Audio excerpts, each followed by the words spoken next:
Are you ready for the biggest number I believe has ever been used in a game? And the way it's generated, I think, is like super interesting. It happens to come out of the game of Magic the Gathering, which is why I have all these cards around me. Now, I don't play Magic.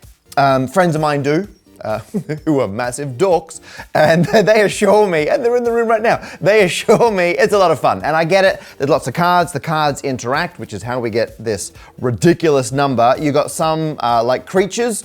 So here I've got a worm, spelled incorrectly, and then you got spells you can play that change things in the game because it's like a two-player game against someone else. Strangling Soot, don't know what that is, and Armageddon, destroy all lands. There you are, I'll play that.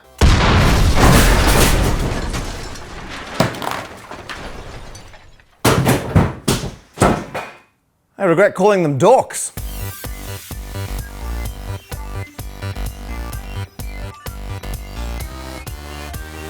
This video brought to you by Jane Street and their brand new neural network puzzle. Details later. We're gonna need somewhere new to film. Right, new location. Now, the thing about Magic the Gathering is it's been around for now over a third of a century. And if you're thinking that's not right, Matt, it came out in 1993. I have some terrible news about 1993 for you. But the point is, it started, well, it was the brainchild of someone with a PhD in mathematics, and it's only got more complicated since. And over the 3 decades since then, every possible edge case has come up. There are now almost 30,000 different cards. And so the way they interact has become just an unwieldy level of complex. And for that reason, they've had to introduce some rules to stop things from getting too out of hand. Because a lot of the cards involve calculations and numbers, Regulation 107.1 states that only whole numbers are allowed. Only integers. Let's try and keep this nice and simple. If there's something you can't calculate using integers, well, Regulation 107.2 says, tough. If you can't calculate it, you get a 0. We're keeping it neat. Now, once you get to loads of cards interacting, you think, well, hang on, what if there's like a runaway feedback loop? Well, Regulation 104.4b says no to that. If you've got some kind of, feedback cycle which is going to carry on infinitely long, no deal. The game is officially a draw, and that's assuming it's a cycle where no player can stop it. If a player can stop it, then that's fine. They can choose some arbitrary level at which they quit. And so within those rules, in theory, you can only play moves which will give you a manageable end result. And that worked. Everything was nice and manageable for a very long time until someone found a loophole somewhere above big numbers, but before infinity. Our ridiculous combination involves these 3 cards, which we have managed to get our hands on the original. However, for us non-Magic the Gathering people, they are dense. There's a lot of wonderful artwork, but there's a lot of information on these. And so what we've done is we've made 3 simplified stand-up maths versions, and we're going to use those to explain how it all works, starting with this one, card A, double it. Now this card doubles the number of tokens that are put into play. And the one nuance here is you'll have like your original creature cards or spell cards, and you can also have copies of them that are called tokens, and the game deals with them subtly differently. The original and all the token copies. This is if you're putting in token copies of something, they get doubled. Now, we'll get to card B in a moment, because before you play B, you have to have card C in action. And card C says, once you do play B, you're going to get another token copy of it appearing. And once you've got A and C ready, our ridiculous loop is set to kick off. Now it's time for card B, which in the original is called Astral Dragon. We've just called Make 2, because when you play this, you make 2 token copies of A. So in theory, we need 2 copies of this to now enter the game. But because they're tokens entering the game, card A's power is to take entering tokens and double them. So we'd actually get 4. So just by playing this one card, we should get 4 token copies of A appearing as if by magic. The Gathering. Now, to get those copies, well, okay, this card over here, I know I'm going a little off. This Mystical Teachings card says I can search search your library. So I'm going to use that to head to the library.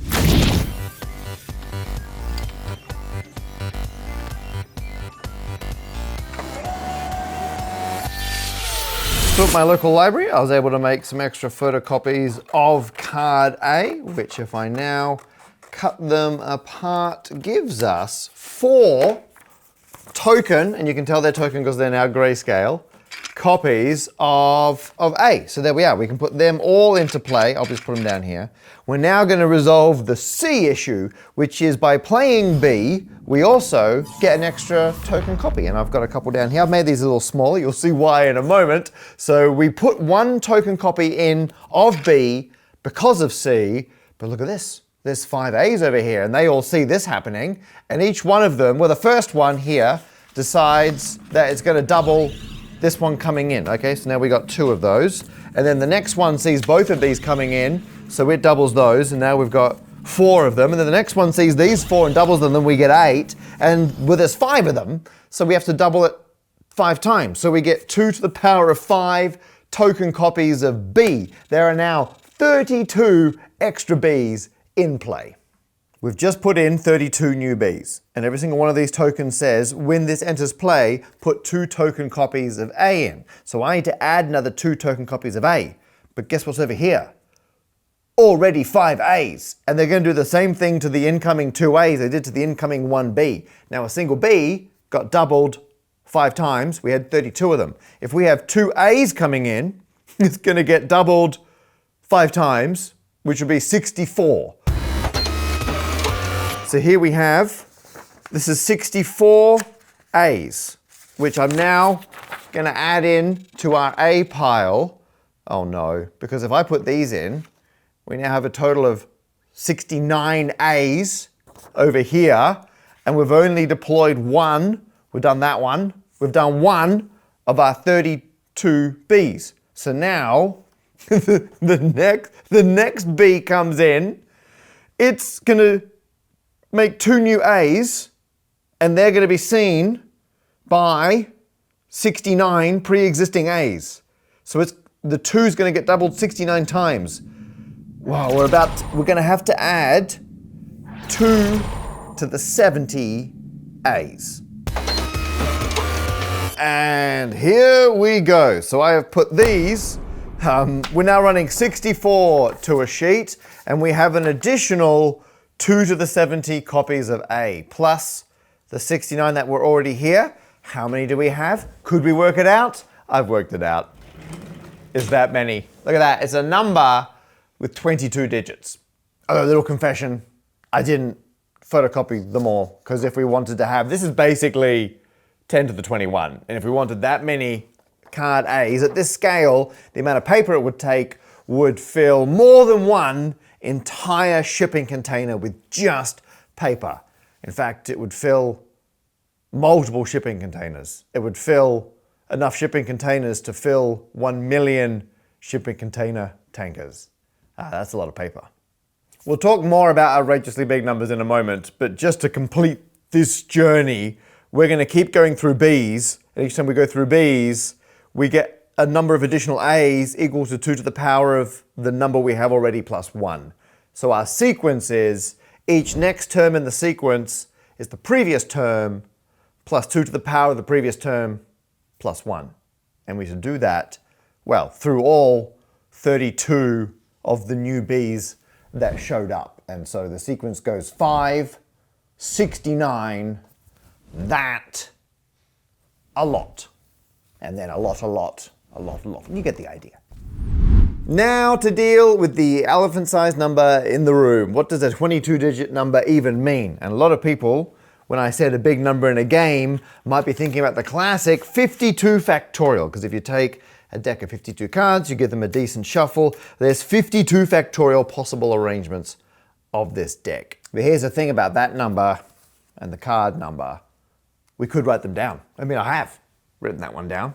You could write down 52 factorial, but the next step up of this, could you write that down? Because it's going to have, well, in binary, it'll have that many digits, because that's the rate at which this is growing. And in base 10, we just divide it by, it's about a third. going from base 2 to base 10. So it would have a third of that many digits in base 10, the next one up. And there's no way we can write that down. The one after that, absolutely not. The number of atoms in the known universe, we believe, is about this many. Now, I've made that number up. That's 81 random digits. It's about 10 to the 80. So it could be this. If the exact number it happens to be right now will look exactly like this. And anything above that, there aren't enough atoms in the universe, one per digit, to write them down. And this very quickly exceeds a power bigger than the number of atoms in the universe. So the order of magnitude is just nuts. In fact, if you put this whole recursion thing, I mean, we tried it in Excel, that crashes real fast. We put it into Python, that's as far as it gets. We then use something called hypercalc, and if you do continue the number of iterations, you can represent the number as this, a power tower that's 30 high. So what we have here, a power tower, you start at the top, you work your way down. At the top we have 10 to the power of 3.6 times 10 to the 20. And we could write all those digits out, there's a lot, if we could even work them out. And then the next one down, so you calculate each layer as you go down, there are 30 of these. As you go down each one, the next one has as many digits as the value of the one above. And it's nuts how fast you run out of universe to write this in. Like, this is just an insanely large, but finite and very specific number. So what's amazing about playing this in Magic the Gathering is that you are technically playing an exact number of astral dragons. And I reckon if you got that many, I mean, you might win this game. And you can argue it's not infinitely large, it's finite, and it's an exact value. Now, this is a lot smaller than Graham's number.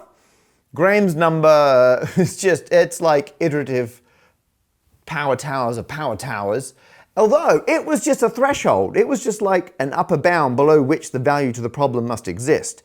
And even though this is vanishingly smaller, for some definition of vanishing and smaller, it's an exact value that exactly solves this problem. So in that regard, this could arguably be the biggest number that's ever actually been used by humans in this game. It just so happens that it's so big, we're unable to compute it. Oh, wait a minute. You remember rule 107.2? If you can't calculate a number, it equals 0. You can't calculate this number. It exists. It exists as much as the number 7 does. And compared to infinity, it's about as big as 7. But as humans, we can't compute that. So if you did ever play the shenanigans in an actual game, and there's only 3 cards, easy to achieve. We found them all. Like, some of them are a little obscure, but these are all absolutely attainable cards. If you somehow contrived to play this in a game, it depends if the adjudicators will let you get away with this. If they insist you need to be able to calculate the integer value other than just proving the integer exists, you've now got 0 dragons. And that's the smallest possible number of dragons. Now, if you've enjoyed following along with, oh, this ridiculous, my goodness, you might be the perfect person for what the sponsor of this video, Jane Street, has in store for us, because speaking of shuffling things, they have a machine learning neural network puzzle, which is going to be explained by Exploded Matt. If you're not familiar with Jane Street, they are a research-driven trading firm where curious people work on deep problems, and they believe that deep learning is the future of quantitative trading. And they have an in-house machine learning team who work on neural network models which help drive their trading strategies. They also have to build the infrastructure required to make those inferences and continue that research. If you're at all interested in this kind of neural network research, Jane Street's machine learning team have put together a neural network puzzle. They trained a neural network with 96 layers, and then they shuffled them. And you got to put them back in order. And, you know, forget 52 factorial. To my naive understanding, this is like 96 factorial. That's not a hint. I mean, I had a look at it. I couldn't solve this. But some people watching the video probably can. If you do think you've solved it, please send your answer into Jane Street. I would love to see how many viewers of Stand Up Maths videos can solve this neural network challenge.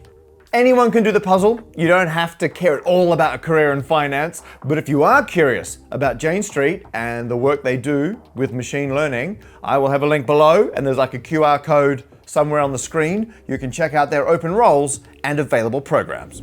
That's the video. Thank you so much for watching. I really appreciate it. I also want to thank Tabitha Grove, who designed these phenomenal cards. And if you support me on Patreon, we're going to put some extra content up on there about how Tabitha designed these fantastical artworks. And big thanks to Matthew Franklin, who is the viewer who wrote in and mentioned this ridiculous thing in Magic the Gathering. And if you know any other ridiculous maths things in games, gathering related or otherwise, please do let me know. And yeah, we'll also link to the original Reddit post and whatnot below. That's it. That's the whole video. If you're wondering why the table's shaking slightly, Skylad the dog has come through. Sky, over here, over here, over here, and around. You gotta say goodbye. Over, Sky, here, and up, and goodbye.